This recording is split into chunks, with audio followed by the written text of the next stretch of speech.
Okay, so we have all the elements of a SMART goal. But now, where do you start? I don't know. I'm not sure where I want to start. And this is the challenge that comes in. Too often, we don't know how to tackle such a big goal, and it gets overwhelming. And then it's even harder for us to achieve the goal because we're overwhelmed. So that's why I've developed the goal roadmap to help break down our big goals that can be overwhelming. Hi, I'm Chris LeBrun, your host of the Wholistic Productivity Podcast. As someone who's never been afraid of dreaming big and going for it all, I often find myself with a lot on my plate. I'm a husband and father, a nonprofit fundraiser, and an entrepreneur.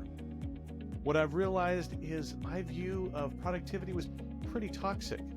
After decades of believing that in order to do more, you had to work harder, I began to see productivity as this beautiful thing.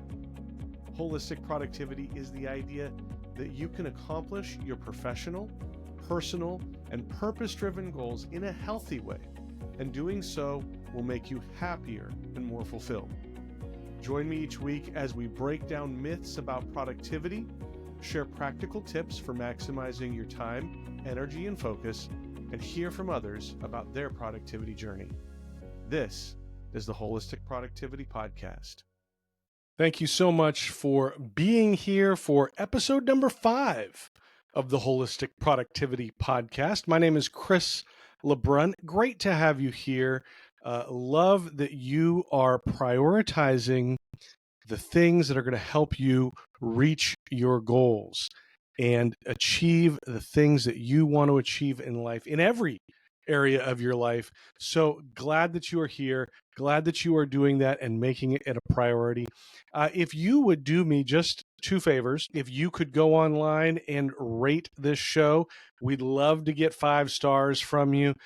Tell us why you like it and let everybody else know just what it is about this show that is making a difference in your life. And then if you could be a little bit more intentional about that and share this with someone, let them know that you are listening, that you are benefiting from it, and that you want them to achieve their goals as well.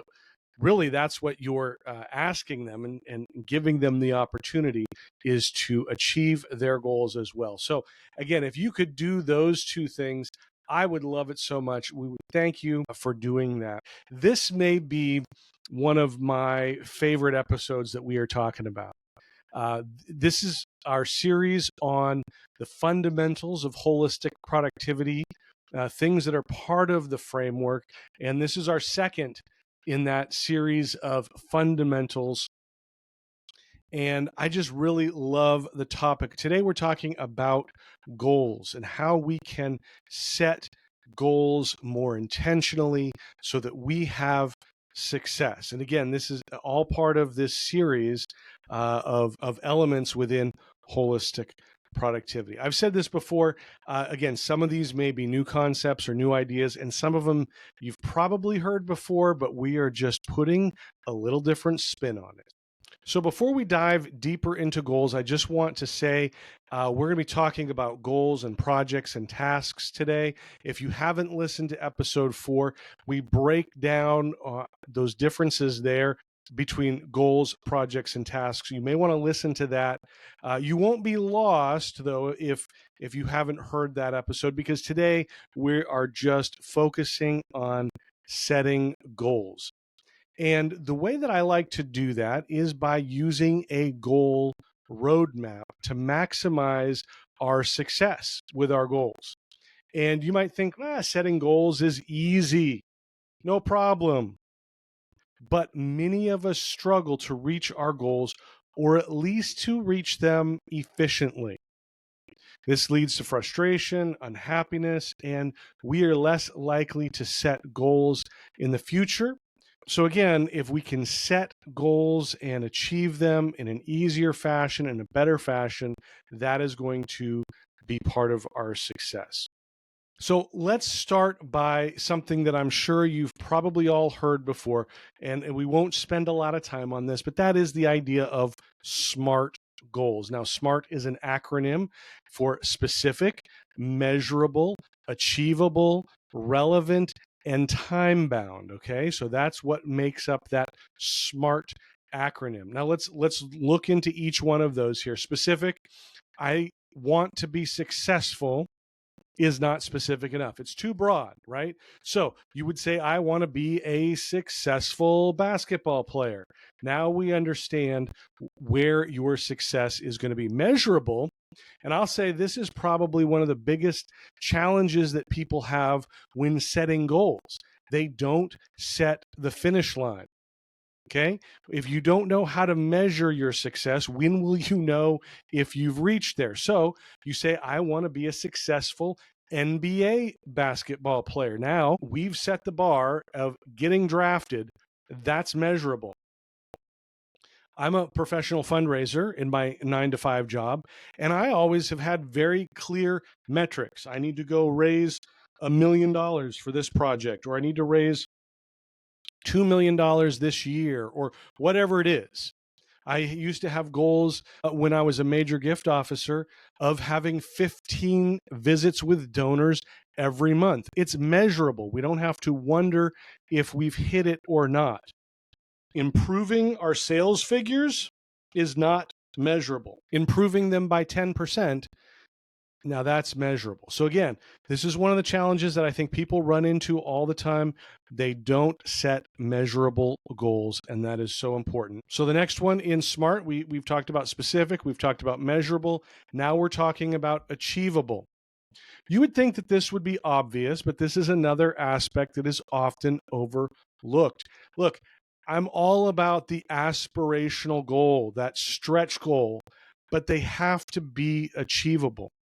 I often see people overcompensate when making a goal measurable. If you are trying to grow by 100% or even 50%, it may not be achievable. So just realize what you're capable of doing, stretch it a little bit beyond that, and that's where you want to set your goal. Now, again, you can have another goal later that moves the bar just a little bit further, but don't try to overdo it on your first time out.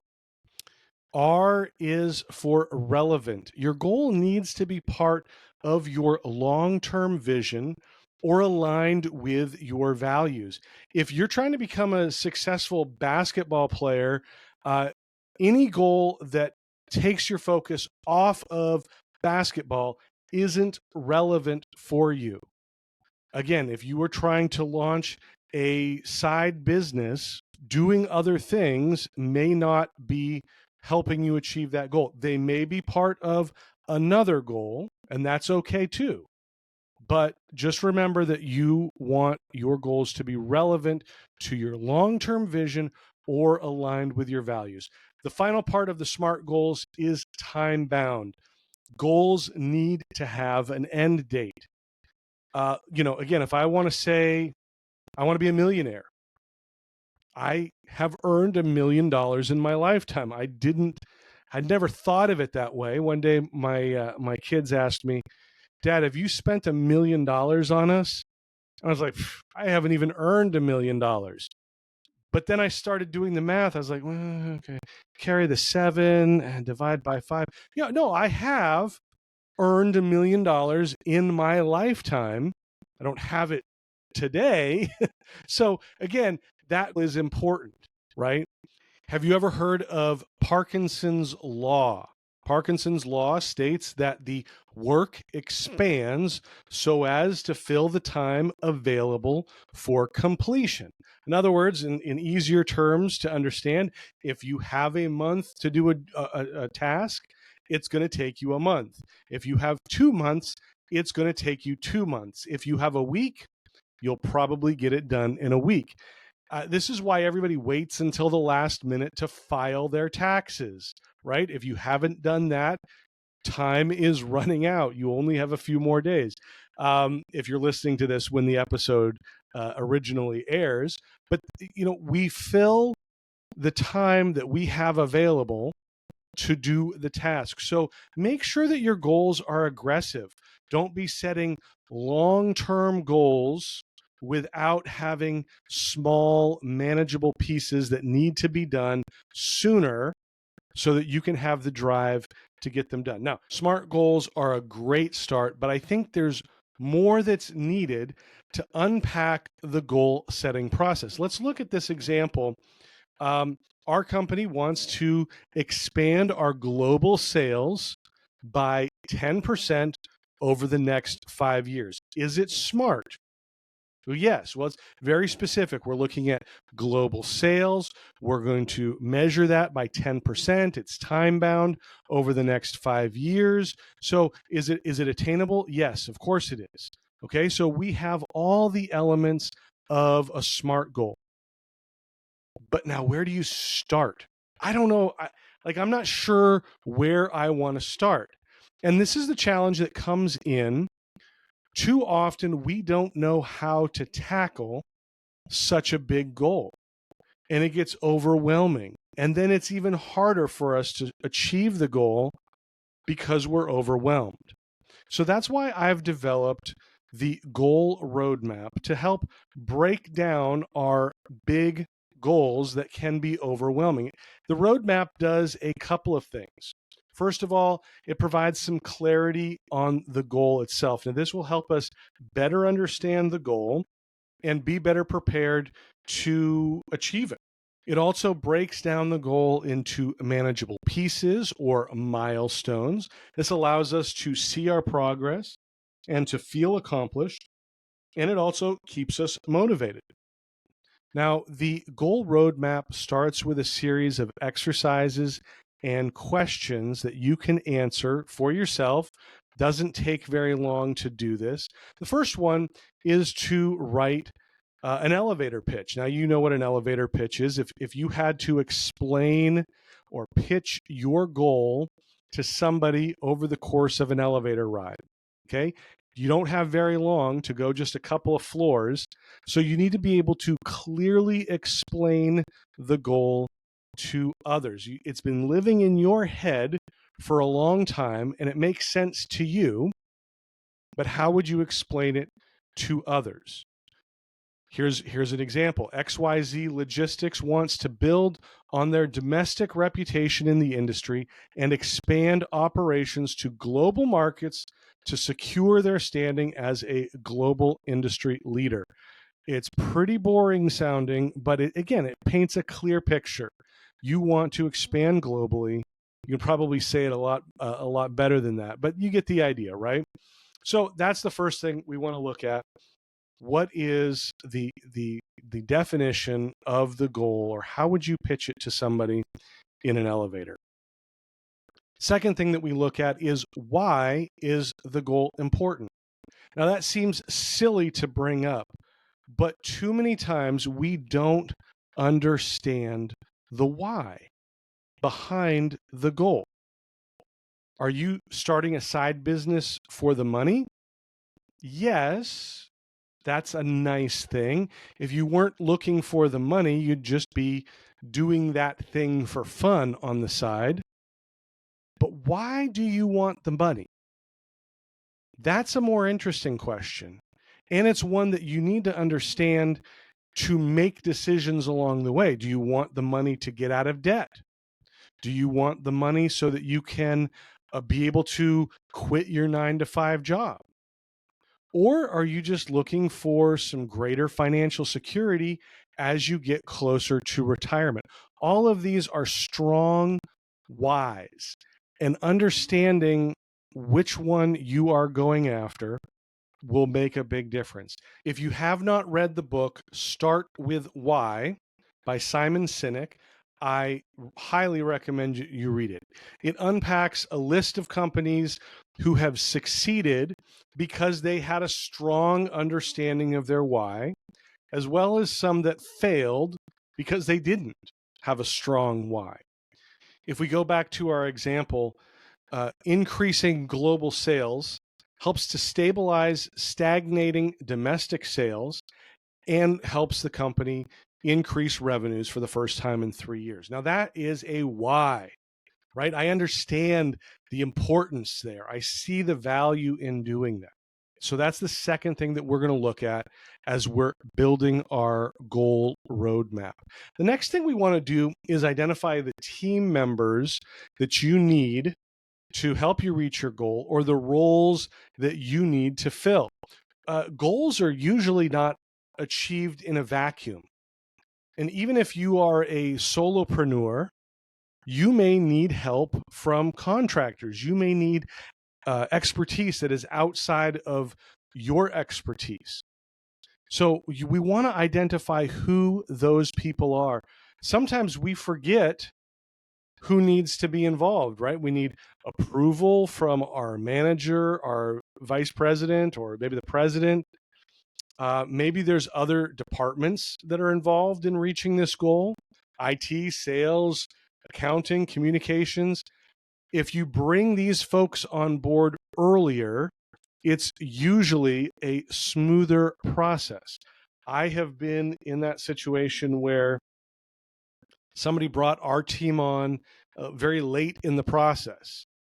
And only then were we able to see that there were some challenges that could have been identified sooner. And if we had identified them sooner, it would have saved time and money and headaches and frustration. So make sure that you understand who is involved, get them involved from a very early point in the process so that their expertise can shine through. Along the same lines, the next step is identify the resources that are needed for your goal. Too often we get halfway into a goal and we realize that, man, we need something else. This is critical for budgeting. You don't want to find out halfway through that you need more money or more resources. So if you don't know what you need, you're not going to be prepared. Looking at our example of increasing global sales by 10%, well, the resources that we need are going to include regional offices. We're going to need local sales teams. Each one of those offices is going to need technology infrastructure. There needs to be travel budgets, et cetera, et cetera, et cetera. The next part of the goal roadmap is just to reiterate the measurable outcomes that we're looking for. Like I said, people often have a hard time developing measurable goals, and there's really a lot of different metrics that we can use. It can be time, it can be revenue, it can be a percentage of growth, maybe it's social media shares, likes, follows. Whatever it is, technology has made measuring our goals easier than ever, but we still struggle with it. And so this is the way I like to kind of break it down. I ask the question, what does success look like? This gets people outside of what we traditionally think about for metrics, all those lists of things that I just mentioned. If we go back to our example, XYZ Logistics wants to increase sales by 10%. That is very measurable. We know if we've hit the bar or not. In our elevator pitch, we also defined that we want to be a global industry leader. And while that is not as objective, it's a little more subjective, there are certainly organizations that might rank your company as a global industry leader. And when that happens, then you can take that as a sign of success. But it's important to understand, what does success look like? So always ask that question. Finally, the last thing that we look at, and this is fun, it's nice to identify a reward for completing a goal. It's not always necessary, but this provides just another dimension of motivation, right? But you have to be careful.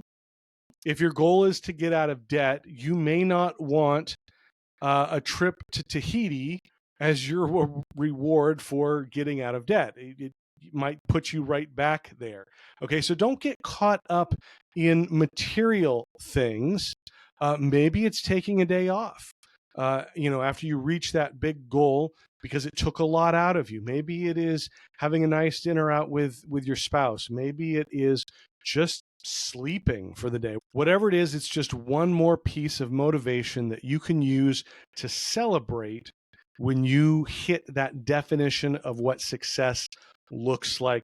Okay, so those are the questions that we ask as part of this goal roadmap. And now that you've answered all of those, the next step is creating milestones to help you achieve the goal. We talked about this in the last episode. Milestones can be the projects. They are sort of the strategies that we use, or the direction that we take on this road trip that we're taking with our goals, right? But milestones help break up the big goals into more manageable pieces. I remember taking a road trip with my parents as a little kid, and my siblings are a lot older than I am, so I kind of grew up as an only child. And I remember being in the back of that station wagon and watching the mile signs go by. It helped me realize how close we were to the next destination. That's what milestones do for us on achieving our big goals, especially if you're not sure where to start or what to do next. Breaking up the goal into smaller pieces is very helpful because it's not intuitive for everyone to know where to start or what to do next. You can think of milestones as a project or several projects that help us accomplish our goals. Again, if you listen to episode 4, projects are the strategies.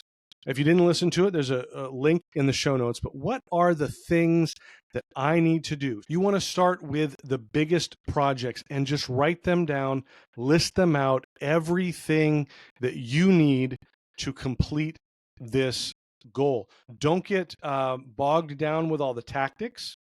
Right now, we're just writing down the projects that are needed. What are the milestones? Ask yourself, are there deadlines with any of these projects? You want to write that down. If not, again, can you add a deadline? We've talked about Parkinson's rule, where a task will increase to fit the time allowed. So can we set a deadline so that we're motivated to get it finished? Once you have all of the projects listed out, now you can go back to each one and start breaking them down into individual tasks.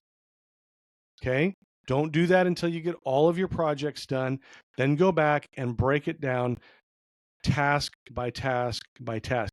So we're starting at a really high level, and at each part of the process, we're getting more granular each time we go through this. It's a lot easier to look at an individual project and say, what are the tasks that I need to accomplish this, and keep breaking it down from there.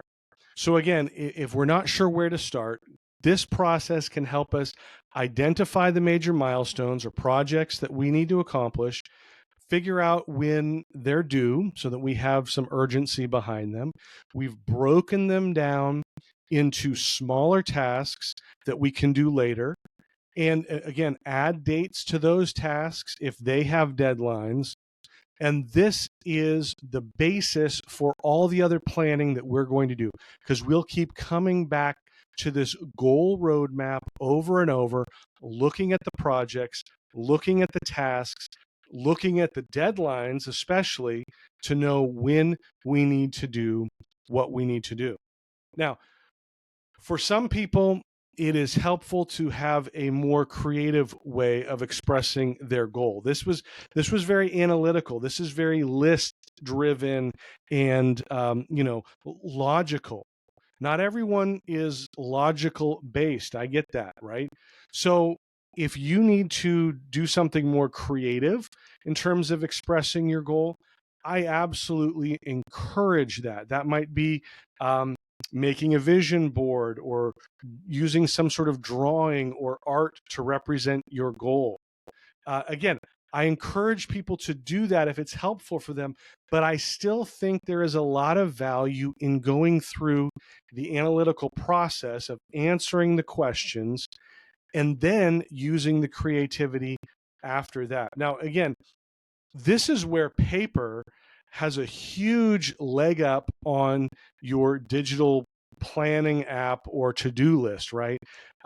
You can use paper to create this vision board or whatever it is that you want to use to express creatively what your goal is. I have a section in my Holistic Productivity Planner that has a worksheet to go through the questions on the analytical side. And then there's just a page of blank space to satisfy that artistic side and create something that represents your goal. But again, digital has a lot of tools that we need to set up tasks, subtasks, create due dates, assign team members, link projects together, or to make them dependent on each other. So again, there's pros and cons to both ways, but just make sure that you are doing what you need to answer those questions and to set the creative vision that you need so that you can go out and reach your goal. That's it for this episode. Hope that you found something here that can be helpful for you, that can help you achieve your goals better. Remember, this is all part of our series on the fundamentals of holistic productivity. So I hope you have been listening. Again, last episode, we looked at goals, projects, and tasks. Next week, in our next episode, we're going to look at how to win your week in just 15 minutes. I call it my Sunday strategy, and it is such a critical part of productivity. It builds on the milestones that we just created in our goal roadmap to help you be focused on what you need to do this week. I know you don't want to miss that.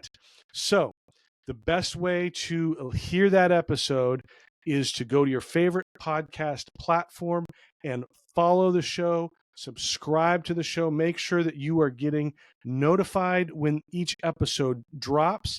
That's going to be how you hear that episode on Sunday Strategy. While you're there, again, if you want to rate the show, we would love that. Give us 5 stars if you think we've earned it. If you don't think we've earned it, talk to me. Let me know what we can do better. I want to make this show as helpful as possible. But again, rating the show 5 stars is going to be helpful for other people to be able to find this show and get the benefit from it. Again, you can find us on social media platforms, Instagram, Facebook, Threads, YouTube, LinkedIn. We're all at Holistic Productivity. Check out the show notes for this episode at holisticproductivity.com/5. And there's a lot of resources there that you can use that you've heard about on the show and that also we have available for you on the website. So check that out. As always, my hope for the show is that it will help you dream big, plan smart, and live fully. Thanks so much. We'll see you next time.